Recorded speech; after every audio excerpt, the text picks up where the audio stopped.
इस वीडियो में हम बात करने वाले हैं GATE XL as well as कुछ क्वेश्चन गेट बीटी के हैं। आप गेट एक्सेल के स्टूडेंट हैं तो गेट बीटी के उन क्वेश्चंस को जो है आप as a practice question consider कर सकते हैं, बिकॉज हमें प्रैक्टिस से ही मतलब है, ऑल्दो क्वेश्चन का लेवल ऑलमोस्ट सेम रहता है।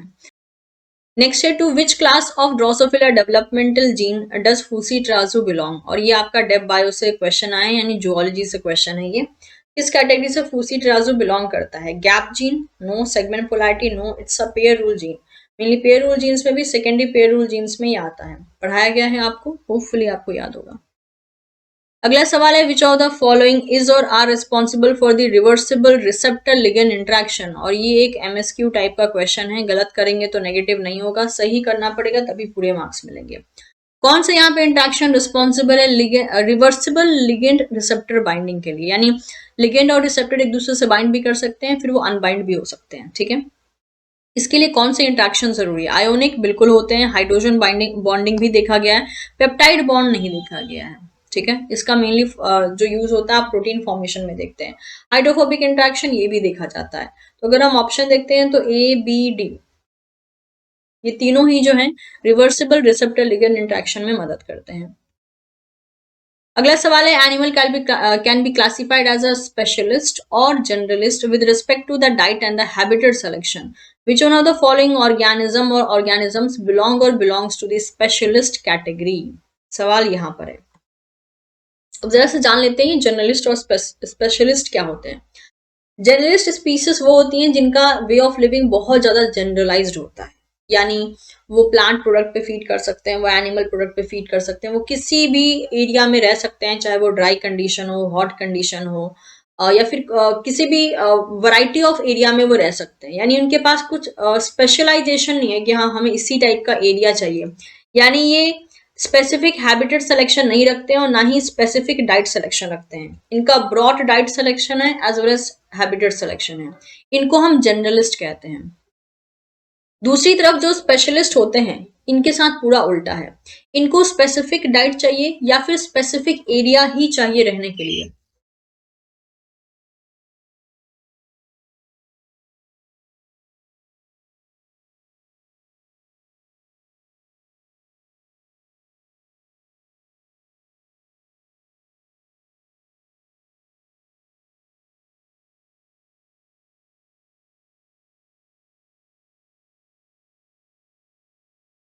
लेकिन इनका नाम है स्पेशलिस्ट, तो इनका वे ऑफ लिविंग बहुत ज्यादा स्पेशलाइज्ड होता है।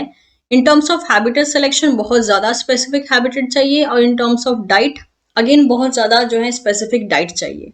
अब अगर ऐसा देखा जाए तो एग्जाम्पल जो यहाँ पे मेंशन है, अब आपको उस एग्जाम्पल के थ्रू जो है स्पेशलिस्ट की कैटेगरी को पिक करना है। रकून जो है, रकून एक जनरलाइज स्पीसीज में चले आते हैं। ये एक ओमनिवोरस ऑर्गेनिज्म होते हैं।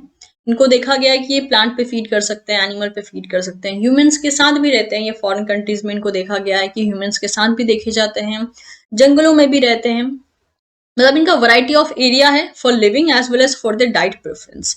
तो ये जर्नलिस्ट की कैटेगरी में चले आते हैं, ये तो नहीं होंगे। पांडा जो है ऑफकोर्स ये स्पेशलिस्ट स्पीसीज में चला आता है, बिकॉज इसका मेन डिपेंडेंसी होता है बैम्बू। ये बैम्बू पे ही फीड करेंगे और किसी चीज पे फीड नहीं करेंगे ये, इसलिए स्पेशलिस्ट में चले आते हैं in terms of diet selection. Polar bear जो है in terms of habitat selection ये चले आते हैं अगेन स्पेशलिस्ट की कैटेगरी में।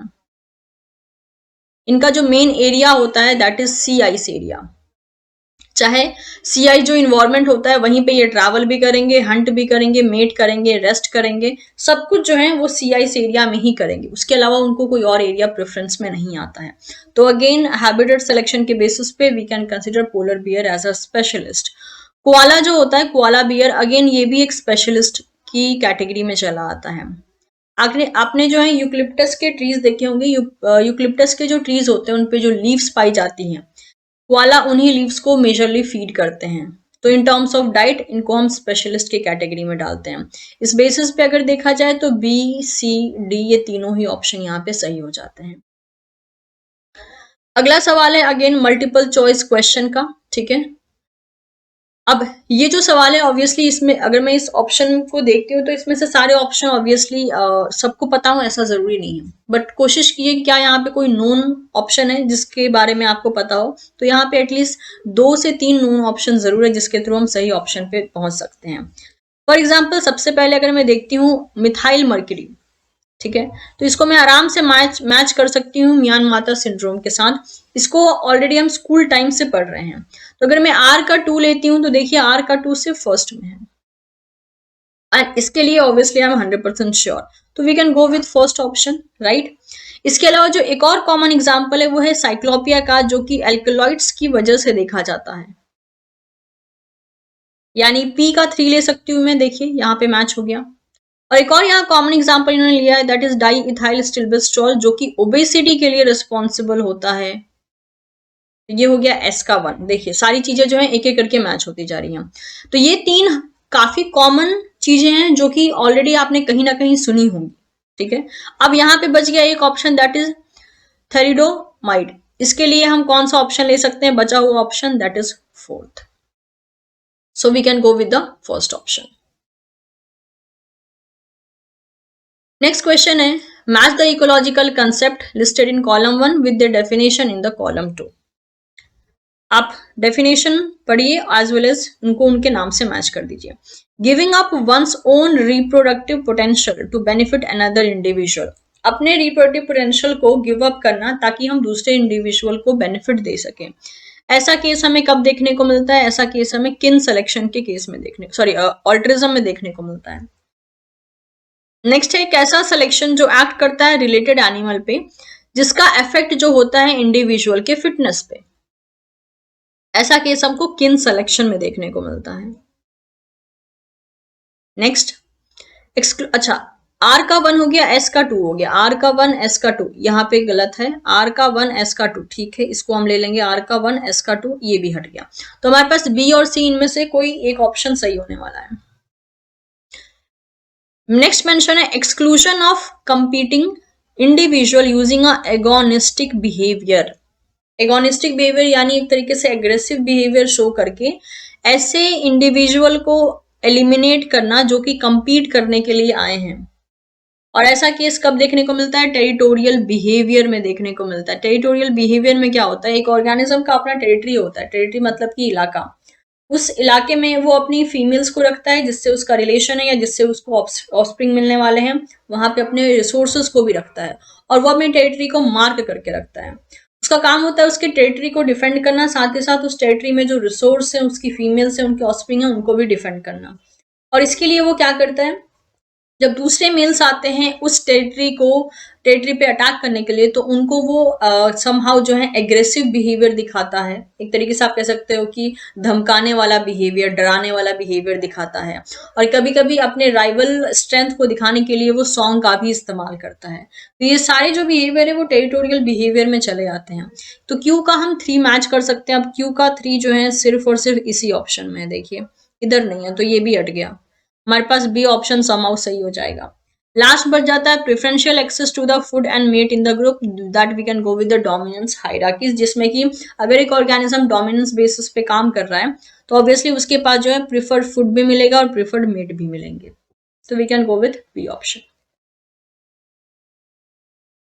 नेक्स्ट जो क्वेश्चन है अगेन ये भी कुछ बिहेवियर से रिलेटेड है, जिसमें कि कॉलम 1, कॉलम 2 एंड कॉलम 3 दे के रखा है। अब मोस्ट प्रोबेबली कॉलम 2 के बारे में हो सकता है आपको पता ना हो या मे बी आपको याद ना हो, बट जब डेफिनेशन आप पढ़ोगे तो ये सारे जो डेफिनेशन है जितना मुझे याद आ रहा है ये हम क्लास 12th में भी हमने पढ़ा था, लेकिन ऑफ कोर्स अभी याद रहना जरूरी है, तभी आप ये ऑप्शन क्वेश्चन कर पाएंगे।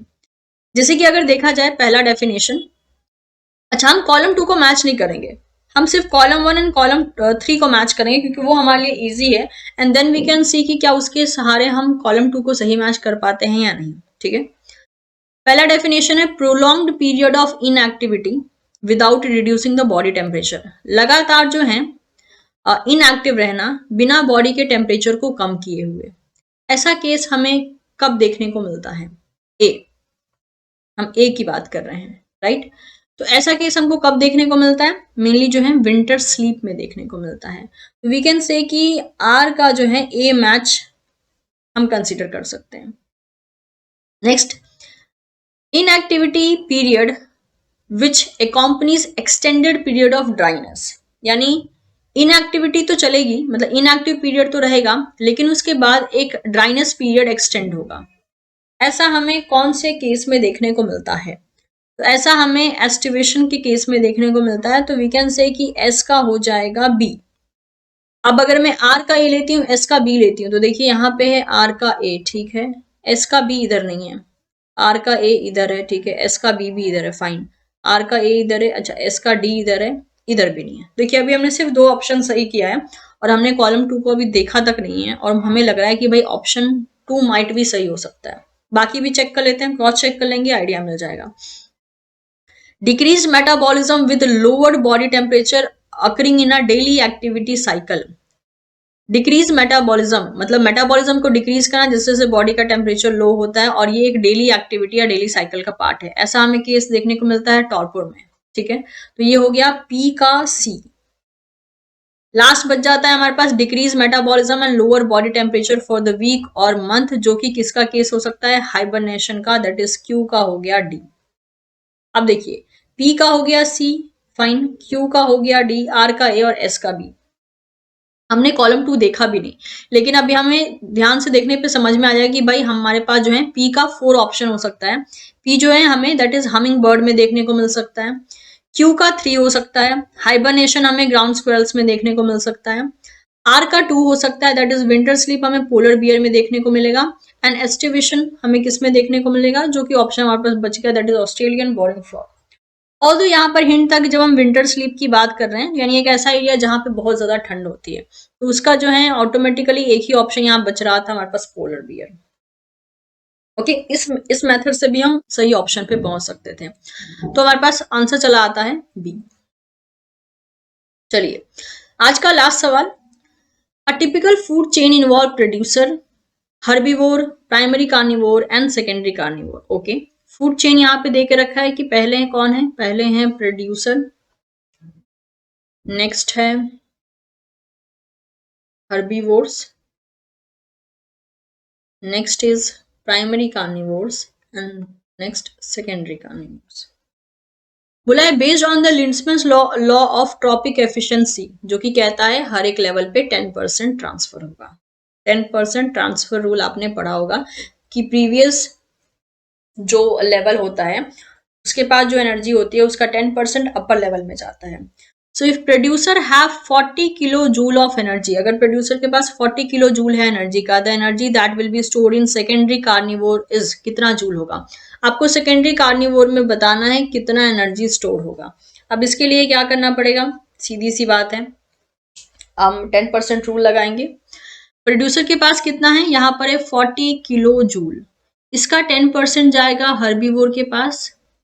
सिंपल सा कैलकुलेशन है, लगा लीजिए 10% कितना होता है। नहीं लगा पा रहे तो मैं आपको एकदम सिंपल कैलकुलेशन करके दिखा देती हूँ। 40 का 10%, 10% है, दैट मीन्स 10% आउट ऑफ 100, ये हो गया, तो ये हट गया, ये हट गया, कितना हो गया?